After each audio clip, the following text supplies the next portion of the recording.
Paslun fi bayani ahkamin niat. Dina ieu pasal bade ngajelaskeun hukumna niat wahya sab'atun anu aya 7 hukumna lakin dukira minha salah satun tapi nu dicaritakeun ke musannif matan di aya 3. Faqala surajangan musannif an niyatu tawi niat ai haqiqatu syar'an tegasna hakikat niat teh ceuk mungguh syara qasdu syai'i muqtaronan bi fi'lihi ngamaksud kana hiji perkara bari dibarengan bi fi'lihi ku migawena. Jadi ngamaksud kana salat atawa wudu langsung prak migawe salat atau migawe wudu. Mafhumna fa intarol fi'lu an dalikal qasdi sumia dalikal qasdu azaman laniatan. Lamun ayeuna tarohote nyantai pada melan andalikal qasdi tina eta tujuan.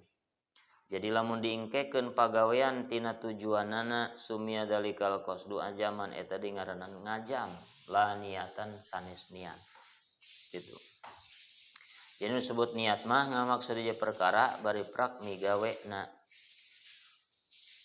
Teras ari ayeuna niat ceuk lugot mah pahia mutlaqul qasdi kadar-kadar ayeuna ngamaksud nuju kana ieu perkara sawan koronal fil aula rek dibarengan ku migawena atawa henteu teu dibarengan. Itu disebut niat ceuk lugoh. Wa mahalu alqalbu ari tempatna niat teh alqalbu dina hate. Kumari ngucapkeunana wa talafadu biha sunnatun ngucapkeun atawa kalimat usolli nama eta hukumna sunat. Anu tujuanana liyu awinal lisan alqalba supaya ayeuna lisan bisa nulungan kana hate.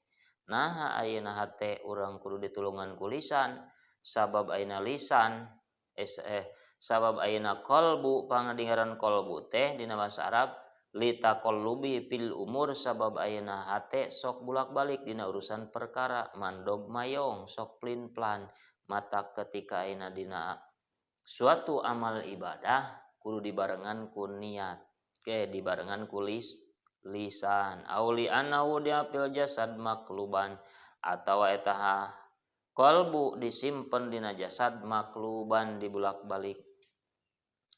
Wa waktu hari waktuna niat dina wudu inda gosli awali juz'in nalika ngawasu awalna juz minal wajhi tina pameunteut.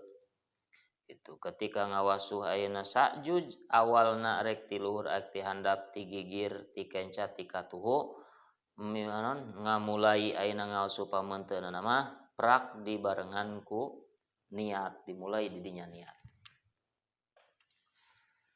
Kumari waktuna nganiatan pi goirihi dina selain ayeuna wudu eta awalul ibadati illa fi saum dina mimiti awalna ibadah kecuali dina puasa. Salat dina mulaina salat. Terus ayeuna dina wudu mah dina kawitan juz teh. Terus ayeuna dina sakarina pirang-pirang ibadah we dina awalna kecuali dina puasa. Puasa mah fa innaha mutaqaddimatun alaihi eta niat diheulakeun tina ayeuna puasa li usri muraqabatil fajri kunaon pangadieulakeun sabab sulit ngabarengkeunana ayeuna fajar kana niat ngabarengkeunana niat kana terbit fajar gitu. Nah, eta waktuna. Wa amma hukmuha hukumna niat pahuwa nyata al wujub wajib niat teh galiban galibna. Ngan aya goir galib alias aina niat sunat hukumna saperti di mana saperti dina goslil mayit ngadusan mayit hukumna sunat. Ngadusanna mah eta wajib ari niat ngadusanna mayit eta sunat.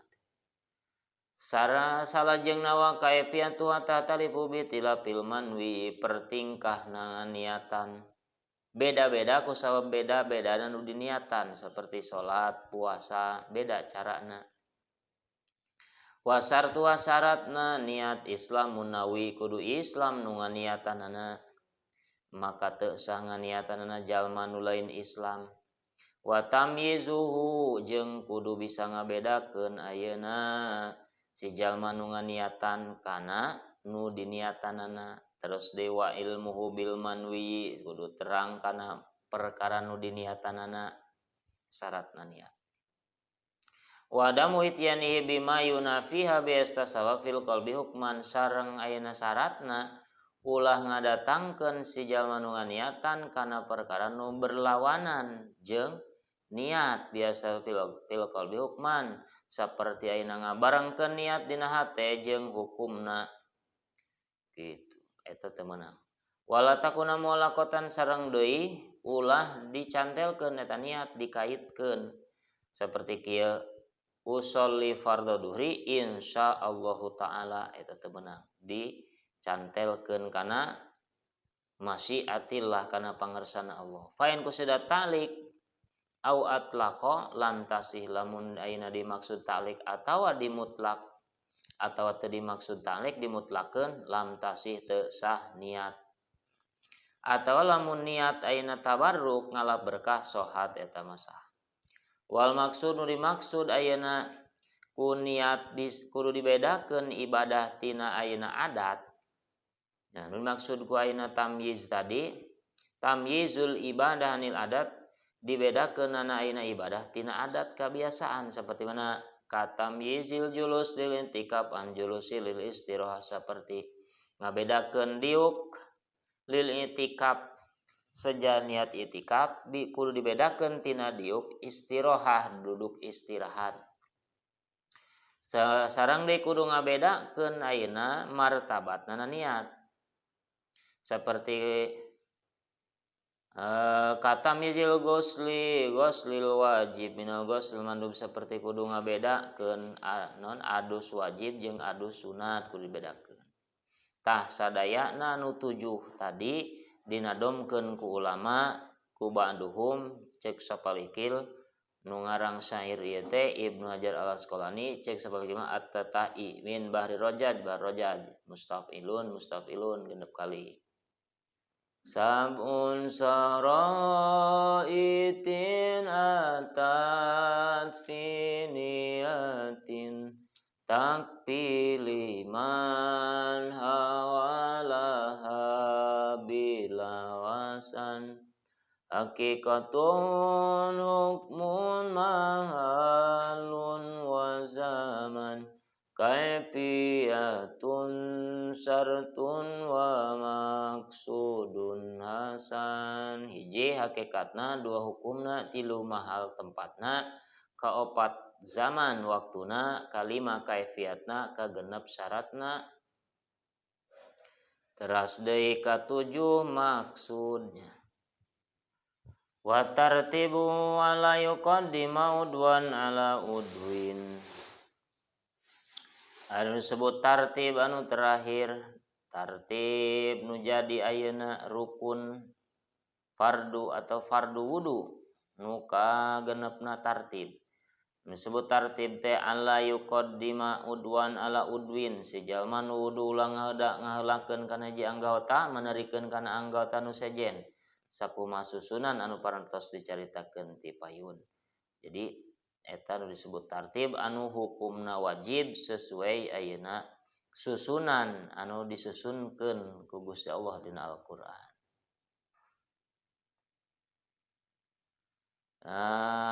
Cenah kitu. Naon kitu aya nu disebut tartib. Hakikatna tartib teh wad'u kulli syai'in fi martabatihi, nyimpen meletakkan segala sesuatu perkara fi martabatihi dina martabatna, itu dina susunanana.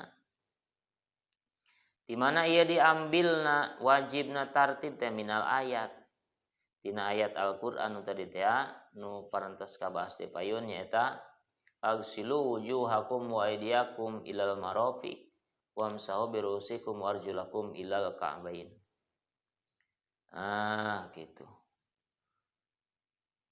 Sareng aina hadis Nabi dalam yunqal an alaihi salatu wasalam annahu tawaddu'a illa murattaban. Wali anna Rasulullah qala ba'da an tawaddu'a murattaban hada wudu'un la yaqulullahu sholata illa bihi. Eta hadisna. Jadi Kangjeng Nabi wudu sok ayeuna tara ayeuna non tawaddoa ila murtaban wudu Kangjeng Nabi selalu tersusun wuduna tara diacak tara dibulak dibalik bahkan deui Kangjeng Nabi sallallahu alaihi wasallam ngandika sabada wudu anu murotab tersusun teh hada ieu wudu la yaqbalullah sholata illa bi anu ieu moal narima Gusti Allah kana salat kecuali ku wudu anu tartib teh wudu anu tersusun. Pasun al-mau qalilun wa kasirun wallahu alam bisawab. Al-Fatihah.